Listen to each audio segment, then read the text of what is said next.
अस्सलाम वालेकुम व्यूअर्स, आप देख रहे हैं फ्री आइडियाज़। आज स्टिचिंग कोर्स की अल्हम्दुलिल्लाह से 7वीं क्लास है, जिसमें मैं आपको बताऊंगी ट्राउज़र के बारे में, थोड़ा सा गाइड करूंगी ड्रॉ करके। और जो पीछे जितनी भी क्लासेस हैं उम्मीद करती हूँ वो आपने देखी होंगी। जिन्होंने नहीं देखी अभी तक तो वो पहले फर्स्ट क्लास से शुरू करें। ऊपर लिंक आपको नज़र आ रहे होंगे, स्क्रीन पे आपको सामने नज़र आ रहा होगा क्लासेस का। डिस्क्रिप्शन पे लिंक है और एक इनकी अलग से प्लेलिस्ट है, आप आसानी से इनको देख सकें।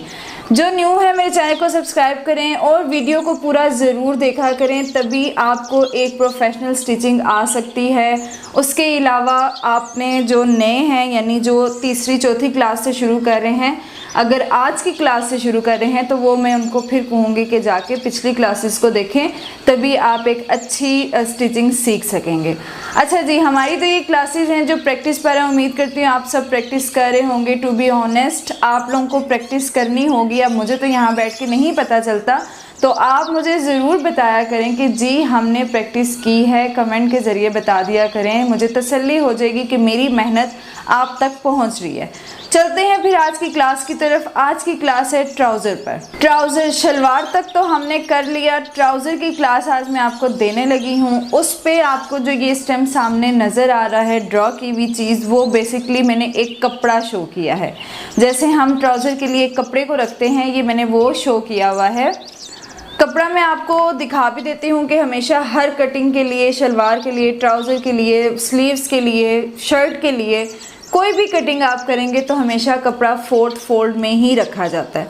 4th फोल्ड के लिए बहुत सारे लोगों को कन्फ्यूजन है, तो इंशाल्लाह वो मैं आपको एक प्रॉपर बताऊंगी। अभी जो आपको मैं ट्राउज़र के लिए थोड़ा सा गाइड कर देती हूँ वो कुछ ये है कि आपके पास एक कपड़ा है, आपके पास एक ऐसे सीधा कपड़ा है, ठीक है। इसका आपने बनाना है ट्राउज़र। अब इसको 4th फोल्ड करने का क्या मकसद होता है? ट्राउज़र के लिए हमेशा कपड़े को, बल्कि हर चीज़ के लिए कपड़े को हमेशा आपने पहले इस तरह, भी सिंगल कपड़ा है, सिंगल कपड़े को आपने ये रखना। ये हो गया डबल फोल्ड, ये आ गया हमारे पास डबल फोल्ड। ये देख लें 1 2, ये डबल फोल्ड कपड़ा आ गया हमारे पास। अब उसके बाद आपने करना ये है कि जो ये हमारे पास डबल फोल्ड आ गया, ये लंबा, ऐसे लंबाई में आपको मैं बता देती हूँ, ये इस तरह से हमने रख लिया डबल फोल्ड में। अब जब हमें 4th फोल्ड बनाना है कपड़े को, तो इसको हमें करना पड़ता है इस तरह से। ये आप देखें, ये आ गया हमारे पास 4th फोल्ड। 4 तहों में कपड़ा, 1 2 3 और ये 4। अभी जो मैंने टेबल पे ड्रॉ किया है, ये आप यही इमेजिन करें कि ये 4th फोल्ड में कपड़ा मैंने एक यहाँ पे टेबल पर रखा हुआ है इस तरह से, जिसका इस तरह से मतलब आप जब कपड़े पे कटिंग करेंगी तो वो इस तरह से लुक होगी। लेकिन अभी आपने ये पेंसिल से ही प्रैक्टिस करनी है। अच्छा जी, ये 4th फोल्ड पे कपड़ा हो चुका। अभी जो आपको ये चीज़ ऊपर नज़र आ रही है एक अलग से जो मैंने मार्क की हुई है, वो क्या है कि ट्राउज़र में हमेशा पिछले 2 पल्लों को बड़ा रखा जाता है। 2.5 इंच का गैप दिया जाता है, यानी 2.5 इंच कपड़ा डबल किया, बढ़ाकर रखा जाता है। अब वो कैसे हम बढ़ाएंगे? ये आपने कपड़ा खोल के जब आप यूँ लेकर आते हैं ना, तो ये आपने कपड़ा यहीं से 2.5 इंच पर बढ़ा देना है इस तरह से। आधा नीचे की तरफ रखना है, आधा फुल पीछे से ऊपर रख के आपने ये 2.5 इंच का निशान लेना है। जहाँ तक आपका ये आएगा ना निशान, आपने इस कपड़े को उठा के बस वहाँ पे रख देना। इस तरह से रखा जाता है ट्राउज़र का कपड़ा। आगे भी इंशाल्लाह जब हम कपड़ों पर आएंगे, जब फैब्रिक पर कटिंग और स्टिचिंग करेंगे, तो फिर इंशाल्लाह आपको ज़्यादा समझ आएगी। आज मैंने सोचा कि ट्राउज़र के लिए छोटा सा कपड़ा रख के आप लोगों को मैं बता दूँ। अच्छा जी, अब ये टेबल पर तो आपको समझ आ गई कि कपड़ा किस तरह से रखा गया। 2.5 इंच मैंने यहाँ से रख दिया बढ़ा के। कपड़े पे आपको समझ आ गई कि 4th फोल्ड में कपड़ा कैसे रखा जाता है। अब आप इमेजिन करें कि ये जो टेबल पे एक मैंने ये इस तरह से ड्रॉ की हुई है लाइंस, ये 4th फोल्ड में कपड़ा है।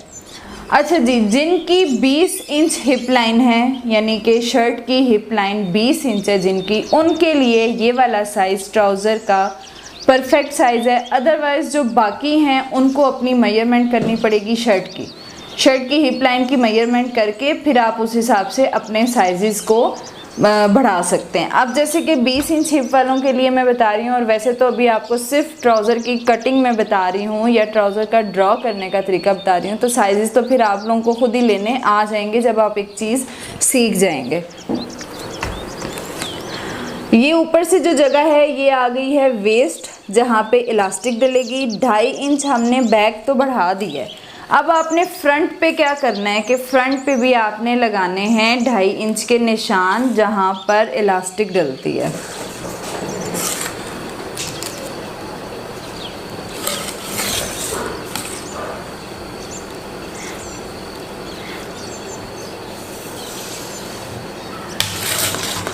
आपको पता है कि ट्राउज़र में इलास्टिक साथ ही स्टिच होती है, इसीलिए उसके लिए हमें 2.5 इंच का गैप देना पड़ता है ताकि अच्छे से ट्राउज़र का बेल्ट रेडी हो सके। अब आपने इससे नीचे नीचे अपने साइज़ लेने शुरू करने हैं। ये आ गई हमारी इलास्टिक की जगह, ये दोनों, ये बैक की इलास्टिक है, ये फ्रंट की इलास्टिक है। ये बैक को हमने 2.5 इंच बढ़ा दिया, ये मैंने निशान यहाँ पे लिख दिया ताकि आप लोगों को समझ आ जाए। और ये भी 2.5 इंच जो फ्रंट से हमने नीचे की तरफ लिया है। उसके बाद ये 11 इंच का मैंने साइज़ लिया है, यहाँ से लेके यहाँ तक 11 इंच का निशान लगाया है। 11 इंच का ये निशान लगाया है। उसके बाद हमने आसन जो लेनी है वो भी हमने तैयार का निशान लगाना है, क्योंकि हम ऑलरेडी ऊपर नेफा फोल्ड करने के लिए या इलास्टिक डालने के लिए कपड़ा एक्स्ट्रा रख चुके हैं, इसलिए अब हर चीज़ आपने तैयार पर लगानी है। और फ्रंट कपड़े पे तो वैसे ही तैयार के निशान लगाए जाते हैं।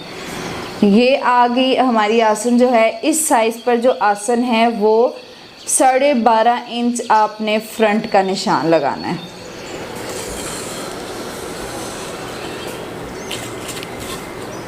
यहाँ से जो हमारी आसन है वो आपने लेनी है 12.5 इंच, 12.5 इंच। 12.5 इंच की आसन हमारी आ चुकी। अब हमें वेस्ट जो लेनी है वो आप 13 इंच कर लें।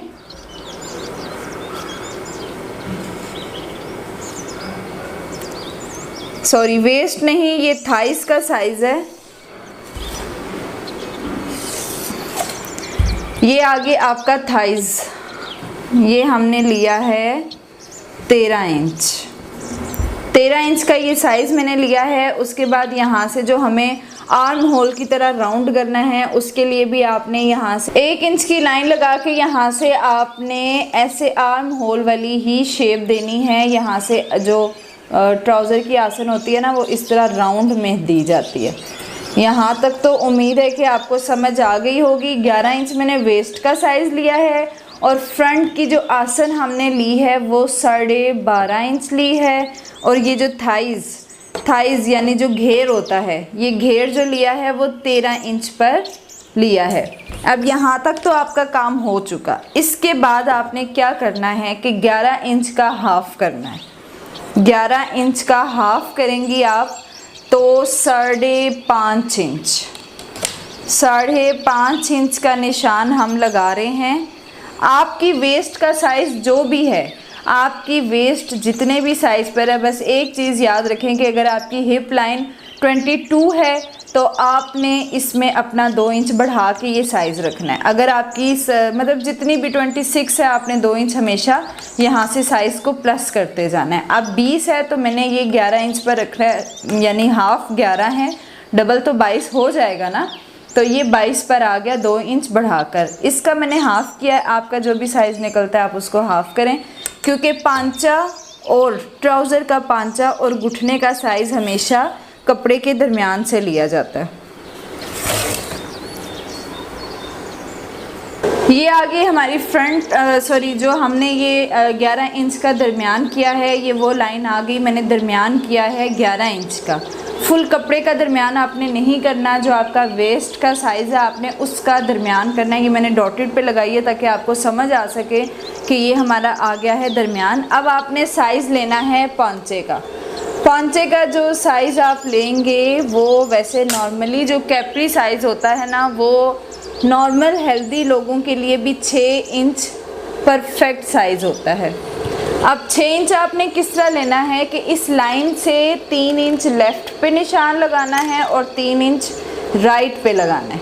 ये क्या कि दरमियान में से 3 इंच इधर 3 इंच इधर उधर साइज़ हमारे आ चुके हैं। अच्छा, पांचे का साइज़ तो हमने दरमियान वाली लाइन से इधर उधर ले लिया। अब आपको समझ आ रही होगी कि दरमियान वाली लाइन हमने क्यों लगाई है, मतलब दरमियान इसका क्यों किया है। अब जो घुटने का साइज़ हमने लेना है वो कैसे लेना है कि हर बंदे के घुटने का साइज़ 16 तक होता है। ये बेसिक पॉइंट है कि हर बंदे का 16 पर घुटना आएगा ही आएगा। थोड़ी सी मीडियम मतलब छोटे कद वाली लड़कियों का 15 पर आएगा, इससे नीचे आप घुटना नहीं कर सकते हैं। और दूसरी बात ये कि जो बहुत हाइटेड है उनका आप मेजर कर लें कि उनका घुटने का साइज़ कहाँ तक आ रहा है, वो आपने मेजर करना है टखने से लेकर घुटने तक। अपने पाँव के टखने से लेकर घुटने तक का साइज़ आपने निकालना है, अदरवाइज़ 16 इंच बिल्कुल ठीक है। ये मैंने लगा दिया 16 इंच पर घुटने का निशान। ये आ गया 16 इंच का निशान हमारा घुटने का। और जो हमने पांचा लिया है वो हमने लिया है 6 इंच पे।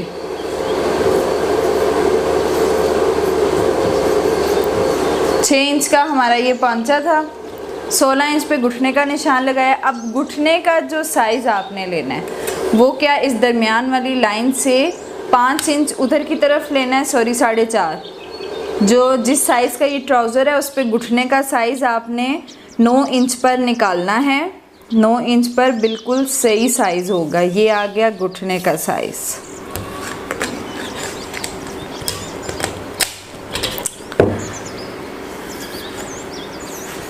नौ इंच घुटने का साइज़ हमने लिया। अब आपने क्या करना है कि इनको आपस में इसके साथ पांचे की इस लाइन को आपने मिलाना है घुटने के साथ, और फिर ये यहाँ से इस लाइन के साथ तिरछा जुड़ जाएगा।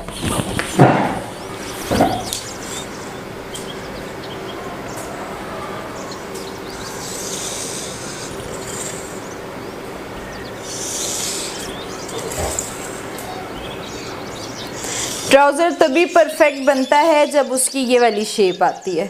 ये आपको तिरछी वाली जो शेप नज़र आ रही है, ट्राउज़र तभी परफेक्ट बनता है। अदरवाइज़ अगर आप घर के पास या किसी ऐसी लेडी से कपड़े सिलाई करवाते हैं तो वो कभी भी आपके ट्राउज़र में ये वाली शेप नहीं देती हैं। वो यहाँ से तो स्ट्रेट रख लेती हैं लेकिन उधर से बस ज़रा सा शेप दे देंगी कि ट्राउज़र तैयार हो गया। अब आप दर्जी वाला ट्राउज़र ख़ुद बना सकते हैं अगर आपने इस पर प्रैक्टिस कर ली और आपको इस चीज़ की समझ आ गई। अब हमने यहाँ से भी इस पॉइंट के साथ अटैच करना है।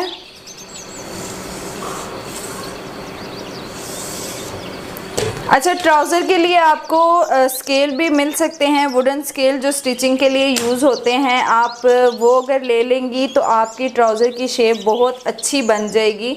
फिर जब इंसान को प्रैक्टिस हो जाती है तो फिर ऐसे जो हैं चीज़ें वगैरह जो होती हैं एक्स्ट्रा, वो फिर इतनी यूज़ करने की ज़रूरत नहीं पड़ती। अब यहाँ से आपने क्या करना है कि इसको यहाँ से, वो अब एक स्केल होता है उसके साथ तो आपकी शेप परफेक्ट हो जाएगी, लेकिन अभी आपने इसको यहाँ से ऐसे अटैच करना है। अगर आप घर में आयरन स्केल या कोई भी स्केल यूज़ कर रहे हैं तो उसके साथ आपने इसको ऐसे कर देना। फ्रंट के हमारे निशान लग चुके हैं और उम्मीद है आपको फ्रंट की बहुत अच्छे तरीके से समझ आ गई होगी यहाँ तक। यहाँ से अगर आपको शेप लग रही है ना कि ये कोना बन के आपने यहाँ रुकना है सिलाई के लिए और फिर यूँ मुड़ना है, नहीं, ये ऐसा हरगिज़ नहीं करना। इसकी यहाँ से जो सिलाई है ना वो बड़ी स्मूथ सी लगेगी, ऐसे सीधी सीधी लगेगी। वो आपके यहाँ पे इस तरह की सिलाई आपकी आएगी, ऐसे कॉर्नर आपका बिल्कुल भी नहीं बनेगा। खैर, ये तो छोटा सा पॉइंट था, मैंने कहा मैं आपको बता दूँ। अब हम करते हैं बैक पर वर्क। बैक जो हमने अपनी अब करनी है, वैसे तो जो बहुत हेल्दी लोग होते हैं उनके लिए ना बैक के लिए कपड़ा यहाँ से भी छोड़ा जाता है, वहाँ से भी। वो कपड़े के शुरू में ही निशान लगाए जाते हैं। जैसे कि आपने ये यहाँ ऊपर 2.5 इंच शुरू में ही छोड़ दिया ना, वैसे ही बहुत हेल्दी लोगों के लिए कपड़े को 2-2 इंच यहीं से छोड़ दिया जाता है। वो काम मैंने नहीं किया क्योंकि ये एक नॉर्मल साइज़ का ट्राउज़र था, इसीलिए बहुत हेल्दी वाले जो लोग हैं उनके लिए भी चलें। अगर हुआ किसी को प्रॉब्लम हुई तो मैं वो चीज़ भी आपको बता दूंगी, थोड़ा सा गाइड कर दूंगी। तो अभी जो बैक के लिए हमने निशान लगाने हैं वो सिर्फ हमने अंदर वाली सिलाई से बढ़ा के करने हैं काम। अब वो कैसे आपने करना है कि सबसे पहले आपने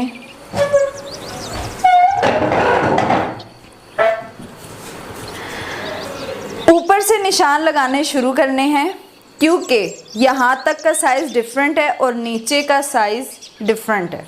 अब आपने करना ये है कि ये तो हमारा आ चुका है फ्रंट से 2.5 इंच आपने उधर की तरफ निशान लगाने हैं। 2.5 इंच का निशान लग रहा है, 2.5 इंच नोट डाउन कर लें कि ये 2.5 इंच का गैप है। ये 2.5 इंच का गैप बनेगा बीच में, 2.5 इंच के ये निशान आपने लगा लिए बीच में। इसी तरह राउंड से लगाने हैं, यानी पिछली लाइन से नहीं लगाने, ये जो गोलाई आपकी आ रही है ना गोलाई, इसके साथ आपने लगाने हैं। इसी तरह ये आसन का जो कॉर्नर है यहाँ तक आपने ये 2.5 इंच का निशान लगाया। ये निशान लग गया 2.5 इंच का।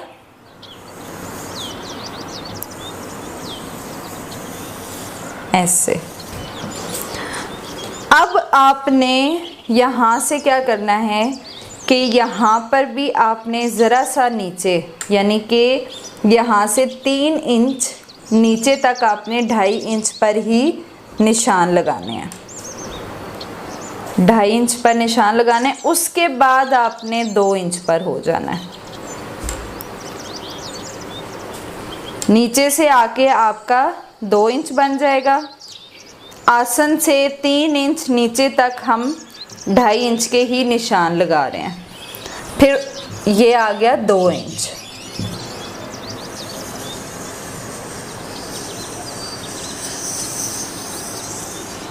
ऐसे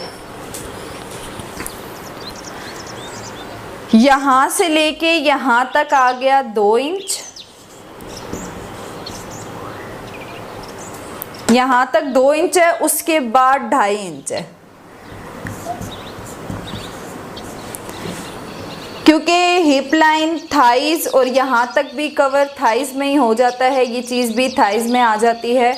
उसमें हमें एक्स्ट्रा 2.5 इंच इसलिए बढ़ाना पड़ता है कि जब आप ऊपर नीचे उठते बैठते हैं तो यहाँ से ज़रा ज़्यादा प्रॉब्लम होती है। घुटने के पास से आपकी बॉडी इतनी लूज़ और टाइट नहीं होती, या नीचे से भी इतनी लूज़ और टाइट नहीं होती। ज़्यादा प्रॉब्लम थाइस से और हिप से आती है। इसलिए हमें यहाँ तक के 2.5 इंच निशान लेने होते हैं और वहाँ से नीचे 2 इंच का निशान होता है। ये आ गया हमारा बैक। ये हमारा बैक है, ये फ्रंट है। अब ये जो ऊपर की लाइंस आपको नज़र आ रही हैं, इसमें आपने क्या करना है कि ये जो हमारा 2.5 इंच का ये हमारा निशान था, इसमें अब करना ये कि इसको दोनों तरफ से चौड़ा नहीं रखा जाता। इसको सिर्फ आसन से हमें 2.5 इंच रखना होता है। उसके लिए अब आपने क्या करना है कि इसको ये बिल्कुल बराबर यहाँ से लेना है, यहाँ से आपने बराबर लेना है। जो फ्रंट बैक होगी वो बराबर आएगी और सिर्फ आसन से आपका आ जाएगा 2.5 इंच। अभी मैं थोड़ा सा आपको बताती हूँ। अगर हम इस लाइन को रिमूव करते हैं तो आपको इसकी शेप के बारे में थोड़ा सा समझ आ जाएगी।